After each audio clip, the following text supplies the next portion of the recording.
નમસ્કાર, ગ્લોબલ એક્સપ્રેસમાં તમારું સ્વાગત છે। હું આપની સાથે ચેતન।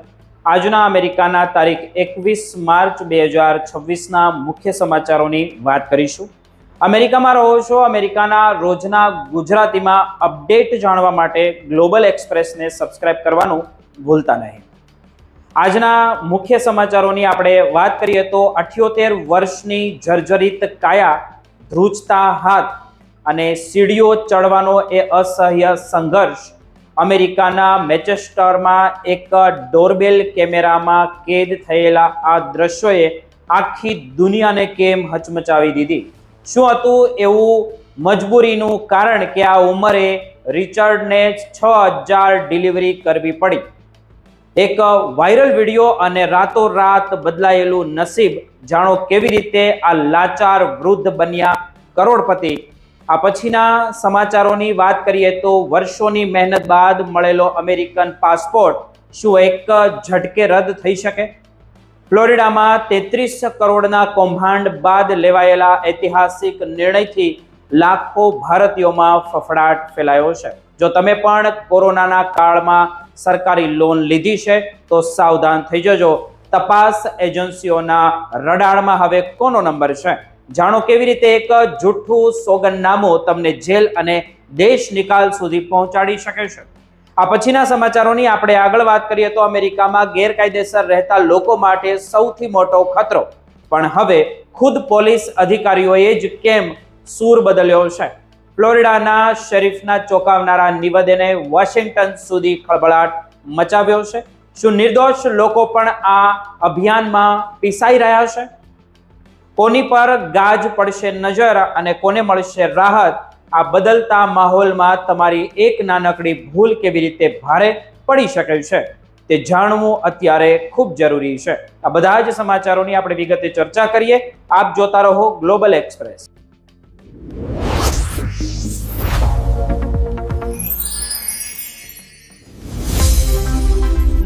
આપણે ઘણીવાર ભારતની ગલીઓમાં જોતા હોઈએ છીએ કે 70 કે 80 વર્ષના વૃદ્ધો આકરી ગરમીમાં મજૂરી કરતા હોય છે, રિક્ષા ચલાવતા હોય છે કે શાકભાજી વેચતા હોય છે।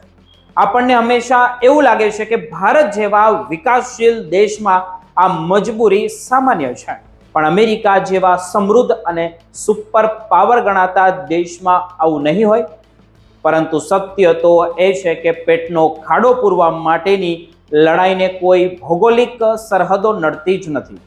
આજે અમેરિકાથી એક એવો કિસ્સો સામે આવ્યો છે જેમણે સમગ્ર વિશ્વનું ધ્યાન ખેંચ્યું છે અને બતાવ્યું છે કે મોંઘવારી અને મજબૂરી વિકસિત દેશોમાં પણ કેટલી વિકરાળ હોઈ શકે છે।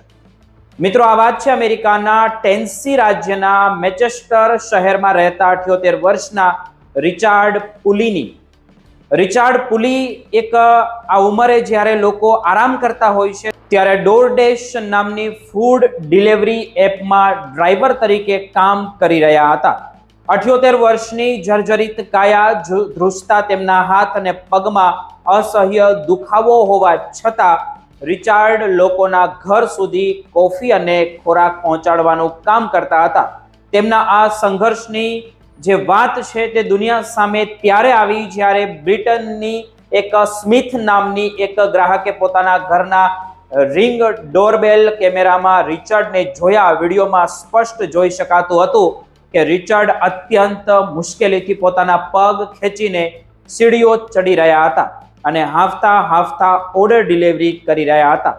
બ્રિટનની સ્મિથ આ દ્રશ્ય જોઈને હચમચી ગઈ। તેમણે જ્યારે રિચર્ડ સાથે વાત કરી ત્યારે ખબર પડી કે તેઓ શોખથી નહીં પણ સખત મજબૂરીમાં આ કામ કરી રહ્યા છે। રિચાર્ડની પત્ની બ્રેન્ડા અને જેઓ કિડનીની ગંભીર બીમારીથી પીડાઈ રહી છે, તેમની નોકરી અચાનક છૂટી ગઈ હતી। અમેરિકામાં સારવાર અને દવાઓનો ખર્ચ એટલો મોટો છે કે રિચાર્ડને મળતી સોશિયલ સિક્યુરિટીની રકમ ઘરનું ભાડું અને દવાઓના ખર્ચ સામે ટૂંકી પડતી હતી। પોતાની પત્નીનો જીવ બચાવવા અને ઘર ચલાવવા માટે 78 વર્ષના વૃદ્ધે અત્યાર સુધીમાં 6000 થી પણ વધુ તેમણે ડિલિવરી કરી નાખી હતી। આપણે ઘણીવાર કહીએ છીએ કે અમેરિકામાં સોશિયલ સિક્યુરિટી છે એટલે ત્યાં કોઈ ભૂખ્યું નહીં રહેતું હોય, પણ આ કિસ્સો એક કડવી વાસ્તવિકતા રજૂ કરે છે. અમેરિકામાં આવાસ અને આરોગ્ય ક્ષેત્ર વધતી મોંઘવારીએ મધ્યમ અને વૃદ્ધ વર્ગની કમર તોડી નાખી છે. ખાસ કરીને જે લોકો પાસે પૂરતી બચત નથી તેમના માટે નિવૃત્તિ પછીનું જીવન એક અભિશાપ બની જાય છે. મિત્રો, એનઆરઆઈ માટે આ જાણવું ખૂબ જરૂરી છે કે રિચાર્ડ પુલી જેવા હજારો લોકો આજે પણ અમેરિકામાં રાત દિવસ એક કરી રહ્યા છે, કારણ કે તેમની પાસે બીજા કોઈ વિકલ્પો જ નથી.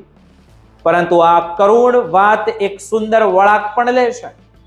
બ્રિટનની સ્મિથે રિચાર્ડનો પહેલો વિડીયો સોશિયલ મીડિયા પર મૂક્યો અને તેમની મદદ માટે ગો ફંડ મી પેજ બનાવ્યું, જે અમેરિકામાં લોકો એકબીજાને મદદ કરવા આગળ નથી આવતા એવી ફરિયાદ થતી હોય છે. તે જ અમેરિકાના લોકોએ દરિયાદિલી બતાવી. માત્ર થોડા જ દિવસોમાં આખા દેશમાંથી હજારો લોકોએ ફાળો આપવાનું શરૂ કર્યું અને રિચાર્ડ માટે રાખવામાં આવેલ મદદનો ટાર્ગેટ થોડા જ કલાકોમાં જે કંઈ પણ હતો તે વટાવી ગયો અને જોતા જોતામાં જ $1 મિલિયન એટલે કે અંદાજે 8 કરોડથી વધુની રકમ જમા થઈ ગઈ. એટલું જ નહીં, ખુદ ડોરડેશ કંપનીના સીઈઓએ પણ અંગત રીતે $20,000ની મદદ મોકલી. આજે રિચાર્ડ પુલી અને તેમની પત્ની બ્રેન્ડાની જિંદગી બદલાઈ ગઈ છે. જે પત્નીની દવા માટે રિચાર્ડ લાકડીઓના ટેકે સીડીઓ ચડતા હતા, હવે તે પત્નીની સારવાર તેઓ કોઈ પણ ચિંતા વગર કરાવી શકશે. આ કિસ્સો સાબિત કરે છે કે દુનિયામાં ગમે તેટલી નકારાત્મકતા હોય પણ માનવતા હજુ પણ જીવંત છે. જ્યારે કોઈ સાચા દિલથી મદદની અપીલ કરે છે ત્યારે અજાણ્યા લોકો પણ પરિવાર બનીને ઊભા રહે છે. ભારત હોય કે અમેરિકા, વૃદ્ધાવસ્થામાં કામ કરવું પડે તે સમાજ માટે ચિંતાનો એક વિષય છે. આપણે ત્યાં પણ આવા અનેક કિસ્સાઓ છે જ્યાં લોકો દયા ખાય છે પણ મદદ કરવા તૈયાર હોતા નથી. રિચાર્ડની આ વાર્તા આપણને એ પણ શીખવે છે કે ટેકનોલોજીનો સાચો ઉપયોગ કોઈની જિંદગી બદલવા માટે થઈ શકે છે. એક નાનકડા કેમેરામાં કેદ થયેલું દ્રશ્ય અને એક સોશિયલ મીડિયા પોસ્ટ જો લાખો ડોલર ભેગા કરી શકતી હોય તો આપણી આસપાસ રહેલા જરૂરિયાતમંદો માટે આપણે શું ન કરી શકીએ?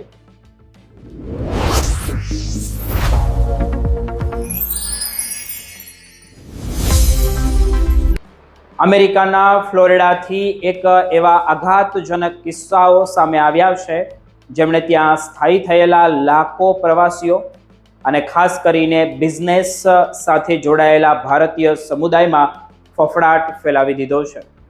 વર્ષોની મહેનત, લાંબી કાનૂની પ્રક્રિયા અને લાખો ડોલરના ખર્ચ બાદ મેળવેલું અમેરિકન ડ્રીમ એટલે કે ત્યાંની નાગરિકતા હવે માત્ર એક ભૂલને કારણે છીનવાઈ રહી છે.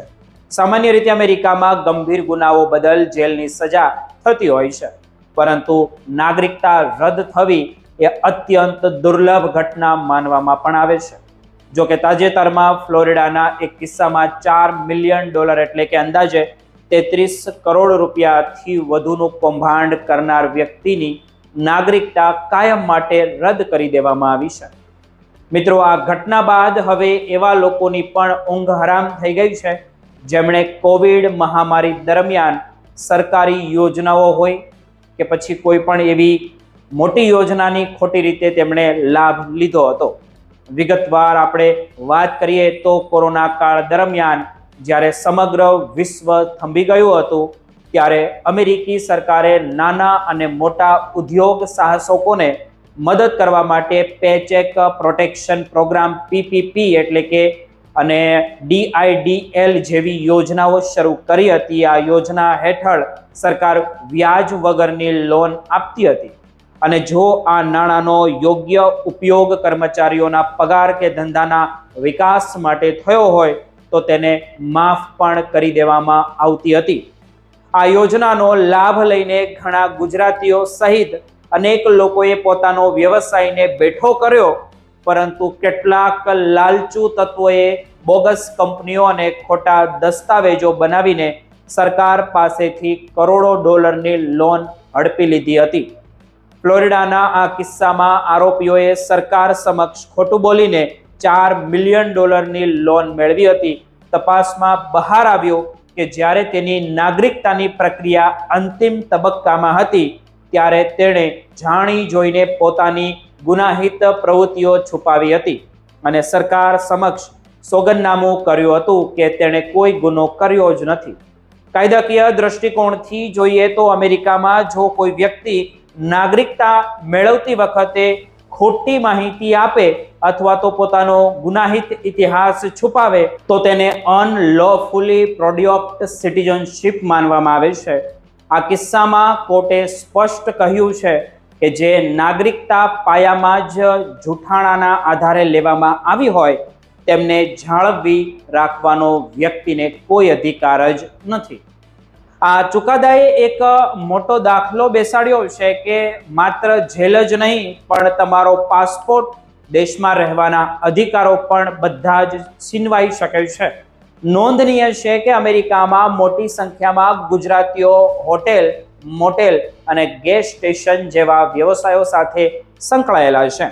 આ ક્ષેત્રમાં કોવિડ લોન લેનારાઓની સંખ્યા ઘણી મોટી હતી અને તેમાં ગુજરાતીઓ પણ સામેલ હતા. અત્યાર સુધી ઘણા સ્કેમર્સને પકડીને જેલ ભેગા કરવામાં પણ આવ્યા છે, જેમાં અનેક ભારતીયોના નામ પણ જે આગળ આવ્યા છે. પરંતુ હવે ડિપાર્ટમેન્ટ ઓફ જસ્ટિસે આક્રમક વલણ અપનાવતા ડીનેચરલાઇઝેશન એટલે કે નાગરિકતા રદ કરવાની પ્રક્રિયા પણ તેજ કરી દીધી છે.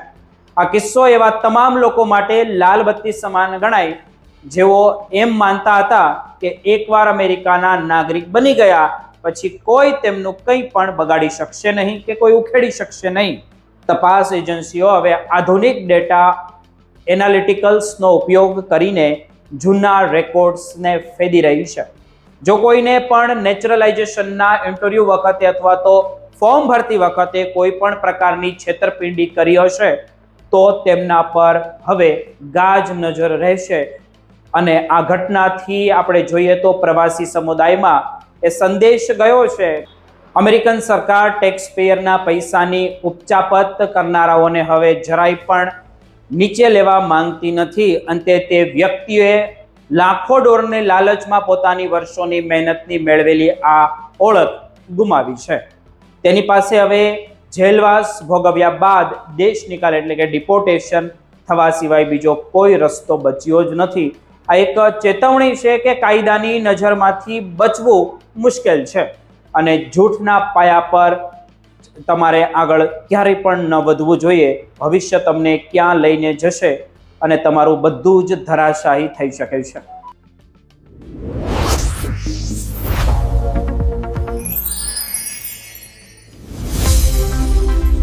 અત્યારે અમેરિકામાં ઇમિગ્રેશન અને ડિપોર્ટેશનને લઈને જે માહોલ ગરમાયો છે તેમાં એક મોટો અને આશ્ચર્યજનક વળાંક જોવા મળી રહ્યો છે. અત્યાર સુધી જે નેરેટિવ એકદમ સીધો અને કડક દેખાઈ રહ્યો હતો તેમાં હવે ગ્રાઉન્ડ લેવલથી જ તિરાડો પડવા લાગી છે. ખાસ કરીને ફ્લોરિડા જેવા રાજ્યમાં જ્યાં ઇમિગ્રેશનના નિયમો આખા દેશમાં સૌથી વધારે કડક માનવામાં આવે છે, ત્યાંના જ શેરીફ એટલે કે ઉચ્ચ પોલીસ અધિકારીઓએ હવે માસ ડિપોર્ટેશનના અભિયાન સાથે પોતાની અસંમતિ જાહેર કરવાનું શરૂ કર્યું છે. આ પોલીસ અધિકારીઓનું શું કહેવું છે? તે કહે છે કે તમામ અનડોક્યુમેન્ટેડ ઇમિગ્રેન્ટ્સને એક જ કેટેગરીમાં મૂકી દેવામાં આવે. તે બિલકુલ પ્રેક્ટિકલ એટલે કે વ્યવહારુ નથી અને આ જ વાત આજે આપણે વિગતવાર સમજવાની છે કે આખરે કેમ કાયદો લાગુ કરવાના જે અધિકારીઓ જ હવે આ નિયમો પર ફરીથી વિચાર કરવાની માંગ કરી રહ્યા છે. ફ્લોરિડામાં લાંબા સમયથી ઇમિગ્રેશનને લઈને ખૂબ જ આક્રમક વલણ અપનાવવામાં આવ્યું છે અને ત્યાં સ્ટેટ લેવલ પર પણ કડક પગલાઓ લેવામાં આવતા રહ્યા છે. પરંતુ હવે ત્યાંના ઘણા શેરીફ એવું કહી રહ્યા છે કે અત્યારનો જે અભિગમ છે તે એટલો બધો વ્યાપક બની ગયો છે કે તેમાં એવા લોકો પણ પીસાઈ રહ્યા છે જેમણે ક્યારેય કોઈ મોટો ગુનો કર્યો જ નથી. આ અધિકારીઓ રોજબરોજ ગ્રાઉન્ડ રિયાલિટી જુએ છે અને તેમનું માનવું છે કે ઘણા એવા લોકો છે જે ભલે કાયદેસરના દસ્તાવેજો ધરાવતા નથી પણ તેઓ વર્ષોથી ત્યાં રહીને મહેનત કરી રહ્યા છે, ટેક્સ ભરી રહ્યા છે અને પોતાની ફેમિલી સાથે શાંતિથી જીવન પણ તે સારી રીતે વિતાવી રહ્યા છે. આવા સંજોગોમાં જે લોકોએ માત્ર ઇમિગ્રેશનના નિયમોનું ઉલ્લંઘન કર્યું હોય પણ જેમનામાંથી સમાજને કોઈ જોખમ નથી, તેમને અને રીઢા ગુનેગારોને એક જ લાકડીએ હાંકવા તે યોગ્ય ન ગણી શકાય. એટલા માટે જ હવે આ અધિકારીઓ ફેડરલ લેવલ પર એક એવી ગાઈડલાઈન માંગી રહ્યા છે જેમાં સ્પષ્ટતા હોય છે કે કોને ટાર્ગેટ કરવા અને કોને નહીં. જો આપણે કાયદાકીય પાસાને સમજીએ તો અમેરિકાના ઇમિગ્રેશન કાયદા મુજબ જો કોઈ વ્યક્તિ પાસે પ્રોપર સ્ટેટસ ન હોય તો તે ડિપોર્ટેશનને પાત્ર છે જ. પણ અહીં સૌથી મહત્વની વાત એજન્સીઓના પાવરની છે, એટલે કે એન્ફોર્સમેન્ટ એજન્સી પાસે એ સત્તા હોય છે કે તેઓ કોને પ્રાયોરિટી એટલે કે પ્રાથમિકતા આપે. સામાન્ય રીતે જેમનો ક્રિમિનલ બેકગ્રાઉન્ડ હોય તેવા લોકોને હાઈ જે પ્રાયોરિટીમાં રાખવામાં આવે છે, પરંતુ હવે વિવાદ એ વાતનો છે કે આ પ્રાયોરિટીમાં સામાન્ય લોકોને પણ સામેલ કરી દેવામાં આવ્યા છે. શેરીફનું કહેવું છે કે જો દરેક વ્યક્તિ પર એક સાથે એક્શન લેવામાં આવશે તો મોટું નુકસાન પણ થઈ શકે છે, જેમાં એવા લોકો પણ લપેટમાં આવી જશે જેઓ કોઈ ગુનાહિત કોઈ ઇતિહાસ ધરાવતા જ નથી. હવે જો આપણે ભારત અને અન્ય દેશોના લોકોના દ્રષ્ટિકોણથી જોઈએ તો ભલે ઇન્ડિયન કોમ્યુનિટીનો મોટો ભાગ કાયદેસર રીતે અમેરિકામાં છે, પણ જ્યારે આવા મોટા પોલિસી ચેન્જ આવે ત્યારે તેને અસર પરોક્ષ રીતે દરેક ઉપર પડતી હોય છે. આવા કડક વાતાવરણમાં ડોક્યુમેન્ટેશન અને સ્ટેટસની સ્પષ્ટતા હોવી ખૂબ જ જરૂરી બની જાય છે. જો તમારા કાગળિયામાં જરા પણ ખામી હોય તો મુશ્કેલી તમારી વધી શકે છે. અમેરિકાની આખી સિસ્ટમ માત્ર કાયદા પર જ નહીં પણ તે કેવી રીતે લાગુ કરવામાં આવે છે તેના પર ચાલે છે કે કાયદો એ જ રહે છે, પણ પરિસ્થિતિ મુજબ તેના અમલીકરણની રીત હંમેશા ને હંમેશા બદલતી રહે છે. આ યાદ રાખવું ખૂબ જરૂરી છે. એટલા માટે જ કોઈ પણ ફોરેન નેશનલ માટે અત્યારે જે સૌથી મોટી શીખ એ છે કે તેમણે માત્ર વહેતી વાતો પર ધ્યાન ન આપવું જોઈએ પણ નિયમોને સમજીને ચાલવું જોઈએ. કેટલાક અધિકારીઓએ તો એવું પણ સૂચન કર્યું છે કે જે લોકો ગુનેગાર નથી તેમની સામે ડિપોર્ટેશનના બદલે દંડ અથવા તો અન્ય શરતો મૂકી શકાય, જેથી સિસ્ટમમાં સંતુલન જળવાઈ રહે. ભવિષ્યમાં આ એન્ફોર્સમેન્ટ મોડેલ થોડું બેલેન્સ થઈ શકે છે, પણ ત્યાં સુધી ચેતવું એટલું જ જરૂરી છે, કારણ કે પોલિસી પર ચર્ચા થવી અને ખરેખર કાયદો બદલાવો એ બે અલગ અલગ વાત છે. જ્યાં સુધી જે ઓફિશિયલ નિયમો ન બદલાય ત્યાં સુધી જૂના કાયદાઓ જ અમલમાં રહેશે અને કોઈ પણ ભૂલ મોટું જોખમ ઊભું તમારું કરી શકે છે. અંતમાં આખો ડેવલપમેન્ટ એ બતાવે છે કે ઇમિગ્રેશન પોલિસી માત્ર પોલિટિકલ નિર્ણય નથી હોતા, પણ તેની પાછળ ગ્રાઉન્ડ લેવલના અનેક પડકારો પણ સામે ઊભા હોય છે. જ્યારે પોલીસ પોતે જ ફેરફારની વાત કરે ત્યારે સમજવું કે સિસ્ટમમાં ક્યાંક મોટી સમસ્યાઓ દેખાઈ રહી છે. તેથી જ દરેક માટે સેફ અભિગમ એ જ પોતાના ડોક્યુમેન્ટ પરફેક્ટ રાખો, સ્ટેટસ ક્લિયર રાખો અને કોઈ પણ અફવાઓમાં તમારે ફસાવાની જરૂર નથી અને કાયદાઓનું પાલન કરો, કારણ કે આ બદલાતા સમયમાં માત્ર સતર્ક લોકો જ સુરક્ષિત અમેરિકામાં રહી શકે છે.